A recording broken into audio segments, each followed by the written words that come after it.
وصلتني القطعة الجلدة جوا بهذا الشكل.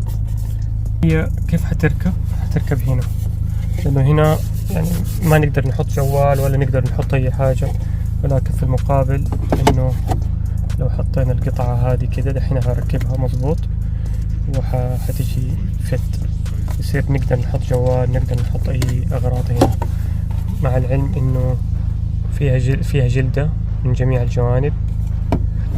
نوعية البلاستيك المصنوعة منها يعني متوسطة، لكن بعد ما نركب نشوف كيف نديكم الفيدباك عليها. وهذه بعد التركيب هذا الشكل جيدة، شيء مركب يعني انه زي كده حيث الوكالة. لما نيجي مثلا نحط مفاتيح، كانت اول ما يمدينا نحط مفاتيح زي الجهة الثانية هذه، شوفوا كيف في فتحة هنا. يعني كفائدة وككواليتي من هنا من برا زي كأنه ما هو باين، انا اعطيها صراحة يعني 9/10. سعرها جدا جيد من علي اكسبريس.